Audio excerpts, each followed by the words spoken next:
Hai bapak mualim hai. Ni kalian tiga masyarakat Aceh, ni kalian tiga. Ni baca tiga bujela. Ni baca.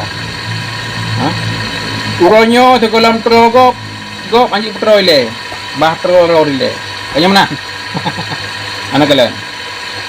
Sekolah menang leung kudu ke pemimpin. Baik ku persatukan masyarakat. Ku ciptakan lowongan kerja. Kemusabah komentan-komentan. Jadi Jino anak kalian. Betul orang tu. Tidak pakai bagi datang kat dosa tu. Kata mupa. Kan? Ni memang tak kritik lah kanyo. Hai tak kalian ni lagi rupa. Duna pengangguran di Aceh. Cukup jai pengangguran di Aceh. Pakanya han kepikir tentang le gubernur. Kemudian gubernur kanyo gubernur Mualim kita akan lowongan kerja di Aceh. Cukup je pengangguran anak-anak muda. Bahkan beda pegahan muda terus bapa orang kali kahwin. Cukup je pengangguran di Aceh. Ini udah kalian yang terus laju. Ya yang tete muli bapa orang kaya no. Aku saya bantu. Orang nanti muli lagi banyak, lagi komentar-komentar no. Cukup je komentar-komentar murah udip no. Sambung dah pakai. Pokoknya draw ni gubernur Aceh sebagai orang yang nombor 1 di Aceh. Ambilnya dia fikir bacut. Yang pertama ke Kabupaten, ke masyarakat Aceh, ke Banjara kita akan lawan kerja pokoknya. Baik kasihan tapi mana lagi yang tapi maju. Apa yang monton nundu gubernur tak maju nak kalau nanti. Kan mandu. Monton juga kabeh gubernur.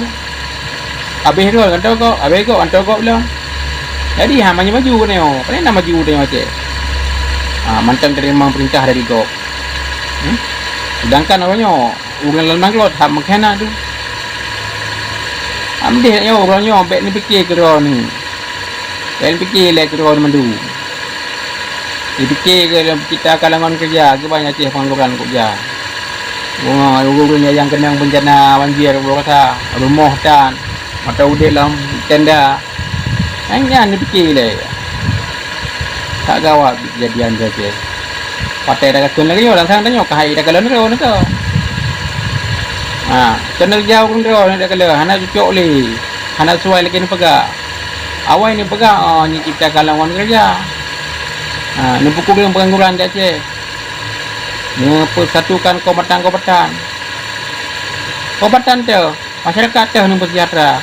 Masyarakat ilmu orang ni. Masyarakat ilmu orang ni, langkah ke arah orang ni. Yang ni bersejahterakan orang.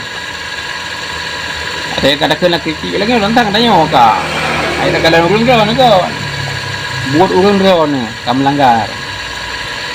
Maka orang ada tak sudah pegang lagi ya. Itu biar lebih bicara baru. Kini macam hai masyarakat aja ya. Dia macam dia. Ni kalau ni kau. Nah ni yang ibu dah. Ada anak ni yang memang tonuyum, dari luar tonuyum nubuh jabatan tu. Jadi kau penuh jabatan. Anak ni banyak gasa SD, boh jabatan. Dua bos apa, leh bos apa jabatan lah. Jadi kait yang masyarakat kait piung-piung. Jadi tahun ni yang tam ketum yang apa tu? Begop, nyan le tadi mbak, awakah le dah hambu kampung tambu awakah. Baru berhasil tanya. Kamu ada kalian lah. Bubuk herd. Cannot.